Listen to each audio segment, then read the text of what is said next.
Hello dears, നമസ്കാരം. അപ്പോൾ ഏറ്റവും ഒഴിവുള്ള ഡിഗ്രി ലെവൽ ക്വാളിഫിക്കേഷൻ ഉള്ളവർക്ക് ഏറ്റവും ഇമ്പോർട്ടൻ്റ് ആയിട്ടുള്ള കമ്പനി ബോർഡ് അസിസ്റ്റൻ്റ് എക്സാമിൻ്റെ നോട്ടിഫിക്കേഷൻ ഇപ്പോൾ വരുമെന്ന് ഒരുപാട് നാളുകളായി കാത്തിരിക്കുകയായിരുന്നു. അപ്പോൾ നോട്ടിഫിക്കേഷൻ്റെ കാര്യങ്ങളൊക്കെ അറിഞ്ഞു. ഇനിയെങ്കിലും നിങ്ങൾ പഠനം സ്റ്റാർട്ട് ചെയ്തില്ലെങ്കിൽ നിങ്ങൾ ഒരുപാട് പിറകിലായി പോകും.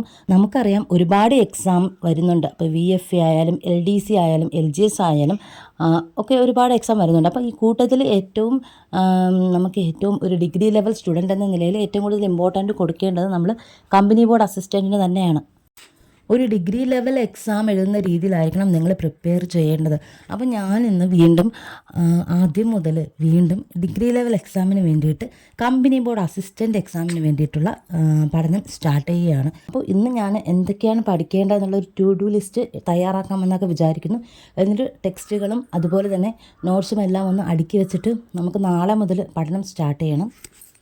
അപ്പോൾ അതിനു മുമ്പ് ആദ്യം ഡിഗ്രി ലെവൽ എക്സാമിൻ്റെ സിലബസ് എടുക്കുക എന്നുള്ളതാണ്. അപ്പോൾ എൻ്റെ സിലബസ് ഉണ്ട്, പക്ഷേ അത് ഒരുപാട് നാളായിട്ട് ഉപയോഗിച്ചുകൊണ്ടിരുന്നതുകൊണ്ട് അത് മാറ്റിയിട്ട് ഞാൻ പുതിയൊരു സിലബസ് പ്രിൻ്റ് എടുക്കാമെന്ന് വിചാരിച്ചു. കാരണം അത് കാണുമ്പോൾ നമുക്ക് പഠിക്കാനൊക്കെ ഒരു നല്ലൊരു ഇൻട്രസ്റ്റാണ് പുതിയതായിട്ടിരിക്കുമ്പോൾ. അപ്പോൾ ഞാൻ പുതിയതായിട്ട് ഡിഗ്രി ലെവൽ എക്സാമിൻ്റെ ഒരു സിലബസ് എടുക്കാമെന്ന് വിചാരിച്ചു ആദ്യം. അതിനുശേഷം സിലബസ് എടുത്തിട്ട് ഞാൻ നേരത്തെ ഒരുപാട് വീഡിയോസിൽ പറഞ്ഞിട്ടുണ്ടായിരുന്നു സിലബസ് എങ്ങനെയാണ് നമ്മൾ കംപ്ലീറ്റ് ചെയ്യേണ്ടത്, എത്രയും പെട്ടെന്ന് എങ്ങനെ നമുക്ക് കംപ്ലീറ്റ് ചെയ്യാം, നമുക്ക് മാർക്ക് കൂടുന്ന രീതിയിൽ എങ്ങനെയാണ് സിലബസ് കവർ ചെയ്യേണ്ടത് എന്നൊക്കെ ഞാൻ ഒരുപാട് വീഡിയോസ് ഇതിന് മുമ്പ് ഇട്ടിട്ടുണ്ടായിരുന്നു. അപ്പോൾ നിങ്ങൾ അങ്ങനെ സിലബസ് എങ്ങനെ കംപ്ലീറ്റ് ചെയ്യണമെന്നുള്ള അതൊക്കെ അറിയണമെങ്കിൽ നിങ്ങൾ ആ ഒരു വീഡിയോ ഒന്ന് കണ്ടു നോക്കും. അപ്പം ഞാൻ അങ്ങനെയാണ് സിലബസ് കംപ്ലീറ്റ് ചെയ്തത്. അപ്പം ഇതിപ്പോൾ ഇടയ്ക്ക് കുറേ ഗ്യാപ്പ് വന്നായിരുന്നു. അപ്പം ഇനിയിപ്പോൾ നമ്മൾ ഒന്നും കൂടെ പഠിക്കുകയാണ്. അപ്പോൾ ചില ടോപ്പിക്കൊക്കെ പഠിക്കുമ്പോൾ നമുക്ക് റിവിഷനായിട്ട് വരും. ചില ടോപ്പിക്ക് നമുക്ക് മറന്നു പോകാൻ ചാൻസ് ഉണ്ട്. അതായത് കുറച്ച് പഠിച്ചതൊക്കെ മറന്നു പോകാൻ ചാൻസ് ഉണ്ട്. അപ്പോൾ അത് നമ്മൾ വീണ്ടും പഠിക്കുകയാണ്. അപ്പോൾ എന്തായാലും ഒരു ടോപ്പിക്ക് 5-6 പ്രാവശ്യം പഠിക്കുമ്പം എന്തായാലും 5-6 വട്ടം ഒരുപാട് ഗ്യാപ്പ് കഴിഞ്ഞതായതുകൊണ്ട് 5-6 പ്രാവശ്യം പഠിക്കുമ്പോഴേ ശരിക്കും നന്നായിട്ട് നമുക്ക് ഓർമ്മയിൽ നിൽക്കുകയുള്ളൂ. അപ്പോൾ എന്തായാലും ഞാൻ സിലബസ് എടുത്ത് വയ്ക്കാമെന്ന് വിചാരിച്ചു. ശേഷം ഞാൻ പറഞ്ഞ രീതിയിൽ അതിനെ അറേഞ്ച് ചെയ്യണം, എങ്ങനെയാണ് പഠിക്കേണ്ടത്. അതുകൂടാതെ പഠിക്കുമ്പോൾ നമ്മൾ ഒരു ടോപ്പിക്ക് മാത്രം പഠിക്കാതെ എല്ലാത്തിനും മിക്സായിട്ട് പഠിക്കാൻ ശ്രമിക്കുക. കാരണം അതാവുമ്പോൾ നമുക്ക് എല്ലാ ഏരിയയിൽ നിന്നും കുറച്ച് കവർ ചെയ്ത് പോകാൻ കഴിയും. മറ്റേത് ഒരു ടോപ്പിക്ക് മാത്രം എടുക്കുമ്പോൾ അത് മാത്രം നമുക്ക് കവർ ചെയ്യാൻ പറ്റുള്ളൂ. ബാക്കിയെല്ലാം ഒരുപാട് കടൽ പോലെ അപ്പുറത്തെ സൈഡിൽ കിടക്കും. അതുകൊണ്ട് എല്ലാ ടോപ്പിക്കിൽ നിന്നും കുറച്ചായിട്ട് നമ്മൾ എടുക്കണം. അപ്പോൾ ടു ഡു ലിസ്റ്റ് എഴുതുമ്പോൾ നമുക്ക് മെയിനായിട്ടുള്ളൊരു കാര്യമാണ് നമ്മുടെ ടൈം മാനേജ്മെൻറ്റ് വളരെ ഇമ്പോർട്ടൻ്റ് ആണ്. എനിക്ക് പ്രത്യേകിച്ച് ടൈം ടേബിളായിട്ട് ചെയ്യുമെന്ന് എനിക്കറിയില്ല. കാരണം നമ്മുടെ ടൈം എന്ന് പറയുന്നത് പ്രത്യേകിച്ച് വീട്ടിൽ മറ്റ് കാര്യങ്ങളൊക്കെ ഉണ്ടെങ്കിൽ, അതുപോലെ തന്നെ വീട്ടിൽ കുഞ്ഞുങ്ങളൊക്കെ ഉണ്ടെങ്കിൽ നമുക്ക് ടൈം മാനേജ്മെൻറ്റ് ഇത്തിരി പ്രശ്നമാണ്. അതുകൊണ്ട് നമുക്ക് ടൈം ടേബിൾ കറക്റ്റായിട്ട് കൊണ്ടുപോകാൻ പറ്റില്ല. നമ്മളൊരു ടൈം ടേബിൾ സെറ്റ് ചെയ്താലും അത് കറക്റ്റായിട്ട് കൊണ്ടുപോകാൻ പറ്റിയില്ലെങ്കിൽ നമുക്ക് പിന്നെ ടെൻഷനാകും. അതുകൊണ്ട് ടൈം ടേബിളായിട്ട് ഞാൻ സെറ്റ് ചെയ്യുന്നില്ല. കാരണം ഞാൻ ഉദ്ദേശിക്കുന്നത് ഇപ്പോൾ ഞാൻ എൻ്റെ സിലബസ് വെച്ചിട്ട് ഞാൻ നേരത്തെയുള്ള വീഡിയോസിലൊക്കെ പറഞ്ഞ പോലെയുള്ള ആ ഒരു സ്ട്രാറ്റജി ഉപയോഗിച്ച് ഞാൻ പഠിക്കാൻ തുടങ്ങുകയാണ്. എക്സാമിന് 1 മന്ത് മുന്നേ അല്ലെങ്കിൽ എക്സാമിന് 2 മന്ത് മുന്നേ ഒരു ടൈം ടേബിൾ തയ്യാറാക്കിയിട്ട് പെട്ടെന്ന് പഠിച്ചെടുക്കാൻ ഒരു ക്വിക്ക് റിവിഷൻ എന്ന പോലെ ടൈം ടേബിൾ തയ്യാറാക്കാമെന്നാണ് ഞാൻ വിചാരിച്ചത്. അപ്പോൾ ഇപ്പോൾ തൽക്കാലം ഞാൻ ടൈം ടേബിൾ തയ്യാറാക്കുന്നില്ല. പകരം ഞാൻ നാളെ എന്തൊക്കെയാണ് പഠിക്കേണ്ടത്, അങ്ങനെയുള്ള രീതിയിൽ എന്തൊക്കെയാണ് ചെയ്യേണ്ടതെന്നുള്ള ഒരു ടു ഡു ലിസ്റ്റ് തയ്യാറാക്കാം എന്ന് വിചാരിക്കുന്നു എല്ലാ ദിവസവും. അപ്പോൾ ഇതിൽ മെയിനായിട്ട് നമ്മൾ പറയാനുള്ള ഒരു കാര്യം കറണ്ട് അഫെയർ ആണ് കേട്ടോ. കറണ്ട് അഫെയർ എവിടെ നിന്ന് പഠിക്കണം എന്ന് ചോദിച്ചു കഴിഞ്ഞാൽ ടെലിഗ്രാമിൽ കറണ്ട് അഫെയറുമായിട്ട് റിലേറ്റ് ചെയ്തിട്ടുള്ള പത്രവാർത്തകൾ എന്ന് പറയുന്നൊരു ചാനലുണ്ട്. അതുപോലെ ഒരുപാട് ചാനലുകൾ ടെലിഗ്രാമിൽ കറണ്ട് അഫെയർ കൊടുക്കുന്നുണ്ട്. അതുകൂടാതെ തന്നെ നമ്മുടെ യൂട്യൂബിൽ കറണ്ട് അഫെയർ കൊടുക്കുന്ന ഒരുപാട് ചാനലുണ്ട്.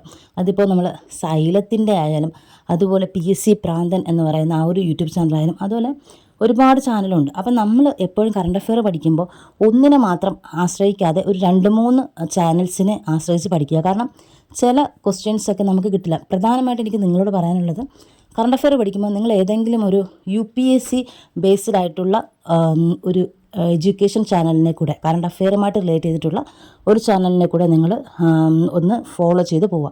കാരണം ഇൻ്റർനാഷണൽ ലെവൽസിലൊക്കെയുള്ള ക്വസ്റ്റ്യൻസൊക്കെ അതിൽ വരാൻ ചാൻസ് കൂടുതലാണ്. അതേസമയം നമ്മുടെ ഈ ടെലിഗ്രാമിൽ PSC ആയിട്ട് ബന്ധപ്പെട്ടിട്ടുള്ള ആ ഒരു ചാനലിലൊക്കെ PSC ആയിട്ട് ബന്ധപ്പെട്ട ആ കറണ്ട് അഫെയർസ് ചാനലിലൊക്കെ അത് പൊതുവെ കുറവായിരിക്കും. അപ്പോൾ അതുകൊണ്ട് തീർച്ചയായിട്ടും അങ്ങനെ ഒരു ചാനലും കൂടെ ജസ്റ്റ് നിങ്ങൾ നോക്കി പോവുക.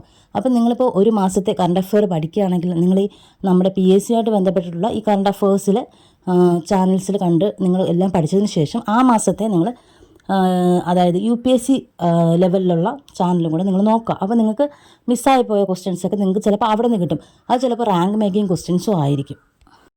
അപ്പോൾ ഈ കറണ്ട് അഫയേഴ്സിൽ കുറേ അവാർഡുകളൊക്കെ വരുന്നുണ്ട്. അപ്പോൾ ഈ അവാർഡ്സൊക്കെ നിങ്ങൾ ബുക്കിൽ തന്നെ പ്രത്യേകം എഴുതുക. കാരണം ഇതിന് തൊട്ട് മുമ്പുള്ള അവാർഡ്, ഈ വർഷത്തെ അവാർഡ് അങ്ങനെ സെപ്പറേറ്റ് തന്നെ എഴുതി വെക്കുക. അല്ലെങ്കിൽ നിങ്ങൾക്ക് ഡൗട്ട് തോന്നാം, അല്ലെങ്കിൽ അത് നിങ്ങൾക്ക് ചിലപ്പോൾ ഈ വർഷത്തെ ആയിരിക്കില്ല ചോദിക്കുന്നത്, കഴിഞ്ഞ വർഷം, അങ്ങനത്തെയൊക്കെ കുറേ സംഭവങ്ങളാവും. അപ്പോൾ അതുകൊണ്ട് തീർച്ചയായിട്ടും നിങ്ങൾ ബുക്കിൽ തന്നെ എഴുതാൻ ശ്രമിക്കുക. ബാക്കിയൊക്കെ നിങ്ങൾ നിങ്ങളുടെ സൗകര്യാനുസരണം പ്രിൻ്റ് എടുക്കുക, നോട്ടിൽ എഴുതിയൊക്കെ ചെയ്യാം. ഞാൻ വിചാരിക്കുന്നത് എല്ലാ ദിവസവും ഇംഗ്ലീഷും മാത്സും മലയാളവും ഉൾപ്പെടുത്തണം. അപ്പോൾ കറണ്ട് അഫെയർ എത്ര ക്വസ്റ്റ്യൻ പഠിക്കണമെന്നല്ല, എനിക്ക് പറ്റുന്ന അത്രയും ക്വസ്റ്റ്യൻസ് ഒരു ദിവസം പഠിക്കുക എന്നുള്ളതാണ്. അപ്പോൾ ഞാൻ നേരത്തെയൊക്കെ പഠിച്ചിരുന്നത് കറണ്ട് അഫെയർ 50 ക്വസ്റ്റ്യൻ വീതം പഠിക്കുക, അല്ലെങ്കിൽ 100 ക്വസ്റ്റ്യൻ വീതം പഠിച്ച് തീർക്കണം എന്നുള്ള ആ ഒരു ടാർഗറ്റ് ഉണ്ടായിരുന്നു. പക്ഷേ ഇപ്പോൾ അങ്ങനെയല്ല. എന്നെക്കൊണ്ട് എത്ര പഠിക്കാൻ പറ്റുന്ന ഒരു ദിവസം അത്രയും പഠിക്കുക. ഇപ്പോൾ ചിലപ്പോൾ ചില സാഹചര്യങ്ങൾ കൊണ്ട് ചിലപ്പോൾ എനിക്ക് 10 പഠിക്കാൻ പറ്റുള്ളൂ. കുഴപ്പമില്ല, അടുത്ത ദിവസം അത് കവർ ചെയ്യുക. അപ്പോൾ ഏറ്റവും കൂടുതൽ പഠിക്കാൻ ശ്രമിക്കുക എന്നുള്ളതാണ് ഞാൻ വിചാരിക്കുന്നത്. അപ്പോൾ അങ്ങനെയാണ് കറണ്ട് അഫെയറിൻ്റെ കാര്യത്തിൽ. അതിൻ്റെ ഇംഗ്ലീഷും മാത്സും മലയാളം ഡെയിലി പഠിക്കണമെന്നുള്ള അത് തന്നെയായിരിക്കും. എനിക്ക് ഒട്ടും അറിഞ്ഞുകൂടാത്ത, അല്ലെങ്കിൽ എനിക്ക് കൂടുതൽ ടഫായിട്ടുള്ള കാര്യങ്ങൾ ഇംഗ്ലീഷിലും മാത്സിലും അത് ആദ്യം പഠിക്കാനാണ് ഇപ്രാവശ്യം ഉദ്ദേശിക്കുന്നത്. അപ്പോൾ അതായിരിക്കും നല്ലതെന്ന് തോന്നുന്നു. അപ്പോൾ പഠിച്ചത് തന്നെ വീണ്ടും വീണ്ടും പഠിച്ചുകൊണ്ടിരിക്കാതെ നമുക്ക് ഒട്ടും അറിഞ്ഞൂടാത്ത അല്ലെങ്കിൽ സ്കോർ ചെയ്യാൻ കഴിയാത്ത ഏരിയാസ് കൂടുതൽ പഠിച്ച് അതിനെ കയ്യിലെടുക്കുക എന്നുള്ളതാണ് ഇപ്രാവശ്യത്തെ സ്ട്രാറ്റജി. ഇപ്പോൾ എനിക്കറിയാം, നമുക്ക് നേരത്തെയൊക്കെ നമുക്ക് PSC എക്സാം എഴുതാൻ പോകുമ്പോൾ നമുക്ക് മാർക്ക് ഒരുപാട് കുറവായിരുന്നു. അപ്പോൾ ഇപ്പോൾ ഒരുപാട് മാറ്റമുണ്ട്. അപ്പം തീർച്ചയായിട്ടും നന്നായിട്ടൊന്ന് പഠിച്ചു കഴിഞ്ഞാൽ തീർച്ചയായിട്ടും ഈ ലിസ്റ്റിൽ ഇടം പിടിക്കാൻ കഴിയുമെന്നുള്ള ചെറിയൊരു വിശ്വാസം ഉണ്ട്. അപ്പോൾ നേരത്തെയൊക്കെ നമുക്ക് 50 മാർക്ക് ആ ഒരു റേഞ്ചായിരുന്നു. അപ്പോൾ ഇപ്പോഴൊക്കെ 70-80 മാർക്കിലോട്ട് എത്തിയിട്ടുണ്ട്. അപ്പോൾ തീർച്ചയായിട്ടും നന്നായിട്ട് പഠിച്ചു കഴിഞ്ഞാൽ ഒരു ഗ്യാപ്പില്ലാതെ ഇത് കണ്ടിന്യൂസ് ആയിട്ട് എക്സാം എന്നാണ് അന്ന് വരെ നമ്മൾ കണ്ടിന്യൂസ് ആയിട്ട് പഠിച്ചു കഴിഞ്ഞാൽ ലിസ്റ്റിൽ വരാൻ പറ്റുമെന്നുള്ളൊരു വിശ്വാസമുണ്ട്. അപ്പോൾ കമ്പനി ബോർഡ് അസിസ്റ്റൻ്റൊക്കെ 2 എക്സാം ഉള്ളതുകൊണ്ട് ആദ്യം നമ്മൾ പ്രിലിമിനറിക്ക് വേണ്ടിയിട്ടാണല്ലോ പഠിക്കുന്നത്. അപ്പം മെയിൻ എക്സാമിൻ്റെ സിലബസ് വെച്ച് തന്നെയാണ് പ്രിലിമിനറിക്ക് വേണ്ടിയിട്ട് നിങ്ങൾ പഠിക്കേണ്ടതാണ് എനിക്ക് തോന്നുന്നത്. കാരണം രണ്ടിലും അത്ര ഡിഫറൻസ് ആയിട്ടൊന്നും ഇല്ല.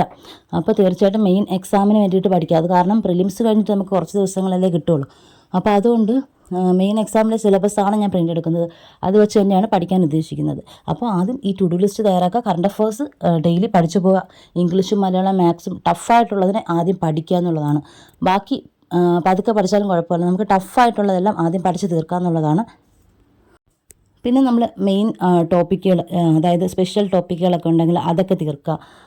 അതൊക്കെയാണ് ഞാൻ നോക്കുന്നത്. അപ്പം നാളെ മുതൽ അപ്പോൾ കമ്പനി ബോർഡ് അസിസ്റ്റൻറ്റിൻ്റെ പഠനം സ്റ്റാർട്ട് ചെയ്യുകയാണ്. അപ്പോൾ നിങ്ങളും ഇനിയും വെയിറ്റ് ചെയ്തിരിക്കാതെ പഠനം സ്റ്റാർട്ട് ചെയ്യുക.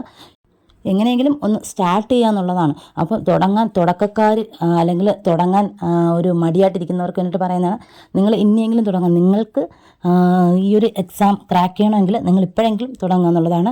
കുറേ ദിവസങ്ങൾ കഴിഞ്ഞിട്ട് ഇനി പഠിച്ചാൽ കിട്ടുമോ എന്ന് ചോദിച്ചിട്ടുള്ള ആ ഒരു രീതി വളരെ തെറ്റാണ്. കാരണം അപ്പോഴും പഠിച്ചാൽ കിട്ടില്ല. കാരണം ഇപ്പോൾ തന്നെ ടൈം ഒരുപാട് ലേറ്റാണ്. അപ്പോൾ ഇതിന് വേണ്ടിയിട്ട് കഴിഞ്ഞ വർഷം മുതൽ പ്രിപ്പയർ ചെയ്യുന്നവർ, അല്ലെങ്കിൽ കഴിഞ്ഞ പ്രാവശ്യം ഈ ഒരു എക്സാം ക്രാക്ക് ചെയ്യാൻ പറ്റാത്തവർ കണ്ടിന്യൂസ് ആയിട്ട് ഇപ്പോഴും പഠിക്കുന്നവരുണ്ട്. അപ്പോൾ എനിക്കറിയാം അങ്ങനെയുള്ളവർ. അപ്പോൾ തീർച്ചയായിട്ടും കുറേ മാസങ്ങൾ കഴിഞ്ഞിട്ട് എക്സാമിന് ഒരു മാസം മുമ്പേ വന്നിട്ട് പഠിച്ചാൽ കിട്ടുമോ എന്ന് ചോദിച്ചു കഴിഞ്ഞാൽ ഒരിക്കലും കിട്ടില്ല. അപ്പോൾ ഇപ്പോഴെങ്കിലും നിങ്ങൾ സ്റ്റാർട്ട് ചെയ്യുക. NCERT ടെക്സ്റ്റുകൾ നന്നായിട്ട് പഠിക്കുക. അപ്പോൾ അത് ടെലിഗ്രാം ചാനലിൽ നിന്നൊക്കെ NCERT ടെക്സ്റ്റുകൾ എടുക്കുക. അപ്പോൾ ആദ്യം അത് പഠിക്കുക. SCERT ഒപ്പം അറിഞ്ഞിരിക്കണം. SCERT പഠിച്ചു കഴിഞ്ഞാൽ NCERT നമുക്ക് കുറച്ചും കൂടി എളുപ്പമായിട്ട് മനസ്സിലാവും.